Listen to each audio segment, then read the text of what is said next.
I'd like to begin this video by sharing a quote from none other than Hidetaka Miyazaki. He spoke to CNET back in June 17th, 2024, and he had the following to say about Shadow of the Erdtree's difficulty. For certain bosses, Miyazaki set the challenge target for players who have tackled a majority of the base game, which, quote, means we have kind of really pushed the envelope in terms of what we think can be withstood by the players. Of course, some bosses are a necessary part of the story development and arc, but some are not. The ones that aren't are especially difficult, I think will pose a very good challenge and obstacle for players. He warned us days beforehand that Shadow of the Erdtree would be hard, even for veteran FromSoft Soulsborne players, and that is precisely what was delivered. In fact, that was delivered so well that Elden Ring Shadow of the Erdtree right now on Steam, if you look at the review score, it's sitting at a mixed score of 61%, and not because the DLC is bad, but mainly because people are finding the difficulty of this DLC, particularly where bosses and enemies are concerned, to be a bit too ridiculous. If you look at the reviews right now, a significant portion of them are positive, but looking at the negative ones, you can see that a lot of them talk about the leveling and scaling and the bosses you fight and the kinds of attacks that they chain and perform and how exceedingly frustrating it is. That's kind of the main complaint that you'll see from negative reviews. Final boss in particular, a lot of people are saying, man, what the hell, incredibly tough. Right here we have an article from news outlet Forbes that kind of compiles some of the quotes we have seen from reviews, saying things like the gameplay makes the game hard to recommend, spastic bosses with jerky roll catch movements and a plethora of physically nonsensical moves make the bosses in this DLC hard to put up with. As someone who beat all the FromSoft games with gimped level 1 characters for fun, the base game included, I'll be calling quits on this one. Miyazaki did say we're pushing the envelope, and I guess he really did. While the world design and colors are really beautiful and a lot of enemy designs too, there's a big problem with balancing. Right now, even with 60 vigor, you get bi-shotted by nearly every enemy that's not pure fodder. I really wanted to like this DLC, but those enemies and boss fights are the worst parts of the whole game. I'm genuinely surprised whoever playtested this approved the Golden Hippo boss fight. Was able to beat it, but the bosses were so overtuned and aggressive that even being almost maxed out with the Erdtree fragments didn't make it any easier. So look, I think people are allowed to have their opinions about this DLC. I think if you're frustrated by certain boss designs and the way they chain their attacks and whatever, that's your opinion to have. That's just not been my experience. If anything, I've been waiting for FromSoft to challenge me all over again.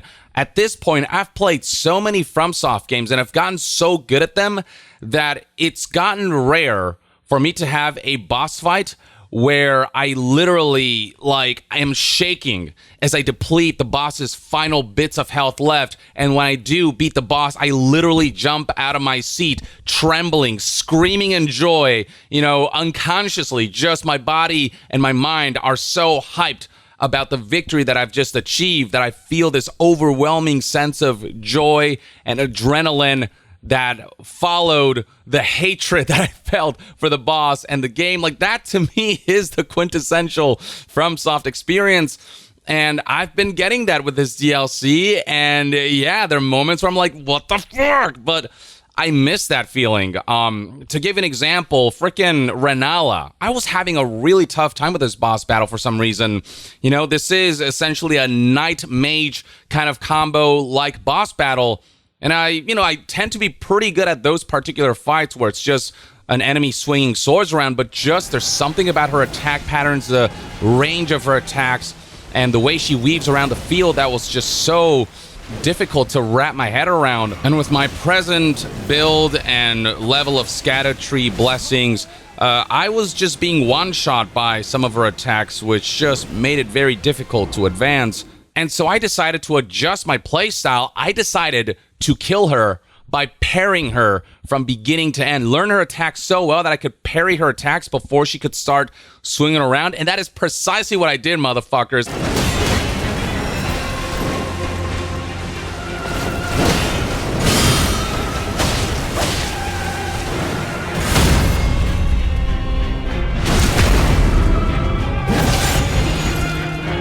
I was so satisfied and so overjoyed by the fact that I managed to pull this off. Like, I got so good at pairing in Sekiro, but pairing in sort of Dark Souls and Elden Ring, it's not as effective. But I decided, let's go back to Sekiro days and try pairing out. And when I did accomplish that, it took, a couple hours of really learning, like 2 hours of learning her attacks before I got really good at it. But once I got good at it, I felt like a freaking god. And there comes a point where you fought a boss so many times and where you've seen their attacks so many times where everything just kind of clicks. There comes that moment where you recognize that you are the one and you start seeing the freaking Matrix. You understand everything that's happening in the boss battle. You understand every attack that's coming. And at that point, it just becomes about allowing your muscles to adapt to what your mind knows so that you can just perfect your run and be able to just play this against this boss battle, be able to fight against this boss battle perfectly.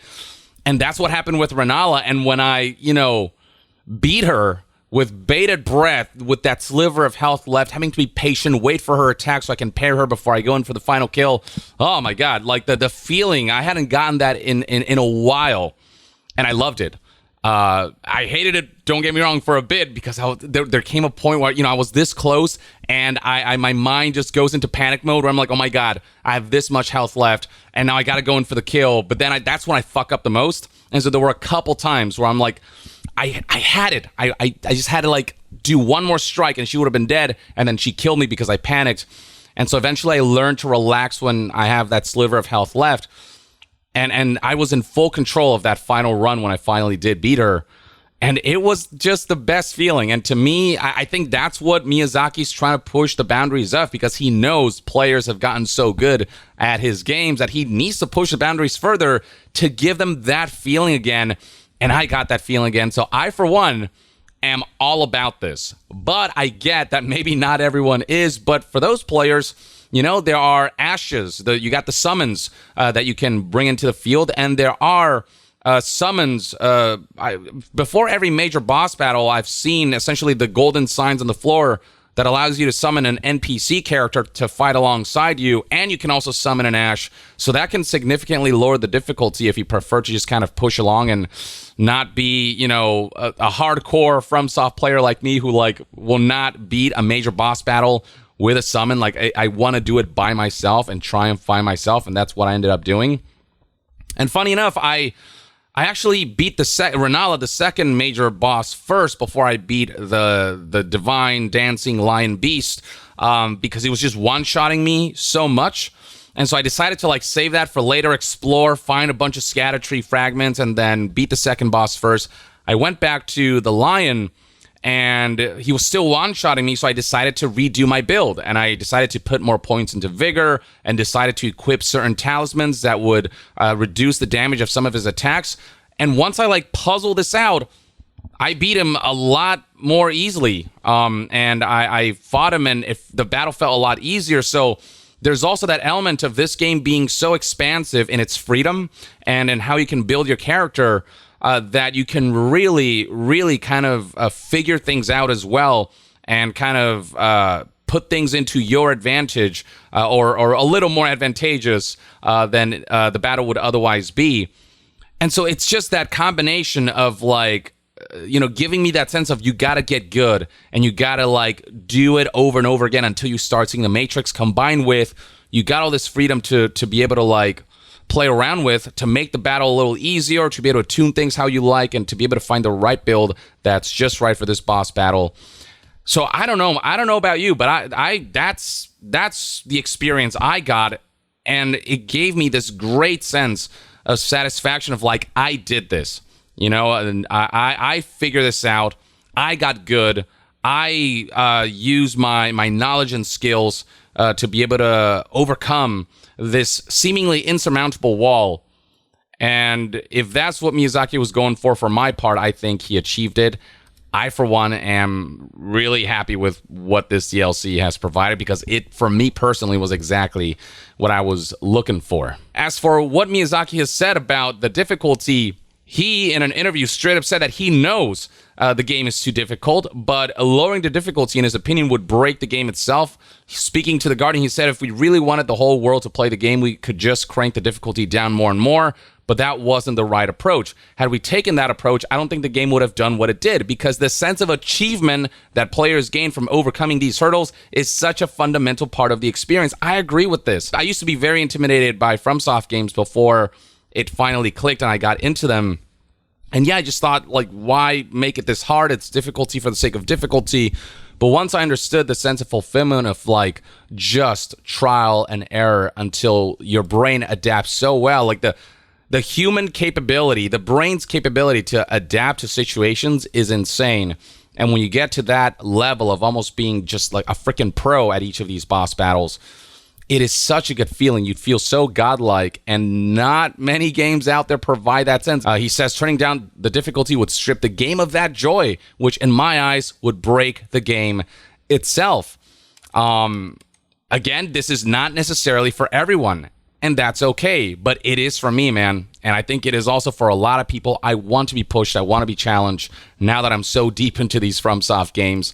So I, for one, like, totally get what Miyazaki is going for with this game. But Miyazaki also highlighted that there are ways to make the game easier if that's the approach you want to take. The amount of freedom that we've given players helps offset that difficulty curve and makes the game more accessible and engaging. If you want to go for that mage build who can Kamehameha his way through bosses with the combination of the physiques and the talismans that allow you to do a Kamehameha for a while without wasting mana or FP or whatever, like, you can do that. If you want to cheese your way through the game, you can do that. That's within your prerogative, and that's something you figured out. So that's still a victory for you, because you came up with this idea and, you know, you executed on it, and you used the game's mechanics to overcome obstacles that the game set before you, seemingly insurmountable obstacles.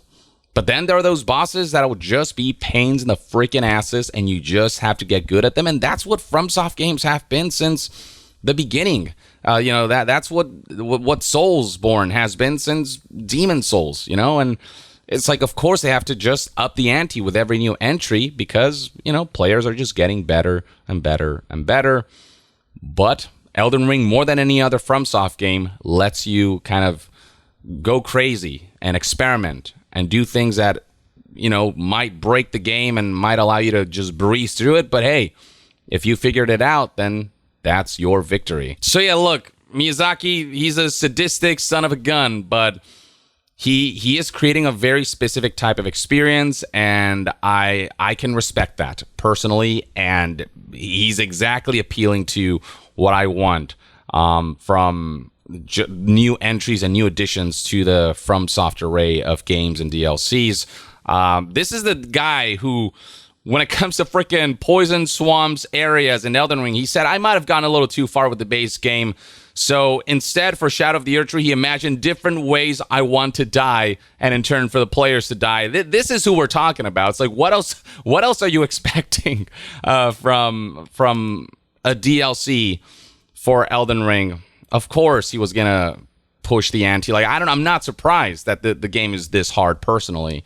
But for some, they're like, he's crossed the line too much, and I don't want any part of this. And if that's you, look, that's okay. But I'm down with this, man. I'm fine with being stuck on a boss until I just figure it out, or just being able to take a break from that boss and go out and explore, because the open world itself has so much freaking content and density and substance that you can take a break from those very difficult boss battles and just kind of do what's out there and find some of those mini bosses that are easier to fight. So apparently the Black Jail Knight is a boss that's giving a lot of people a lot of trouble. I don't know. That's not being my experience. I killed him, I think, in like the first 2 tries.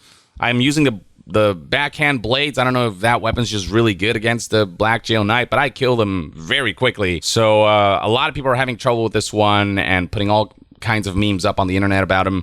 I had literally no trouble with him, but everyone's experience is going to be different based on what their builds are, what their weapons of choice are, just what their play style is and how they go about it. You know, and that's the beautiful thing about Elden Ring, is just how open and flexible it is, and its difficulty and challenge is what makes it quintessential FromSoft. It's what's gonna put you in that almost like abusive relationship of hating this freaking game until you love it so freaking much, and that overcomes the hate, because that sense of satisfaction is everything. That's my take on this at the very least. Let me know what you think. If you've played Shadow of the Erdtree, are you finding the difficulty of Shadow of the Erdtree to be too much, or is this precisely what the doctor ordered for you, like it was for me? And what's your general experience of this DLC? Like, are you enjoying it in general? Do you think that this is a well-crafted DLC? I think this DLC is freaking awesome, but that's just me. Share your thoughts in the comments below, and to be further updated on all things gaming news, reviews, and discussions, stay tuned right here on Young Yeah. I'll see you guys next time. Young out.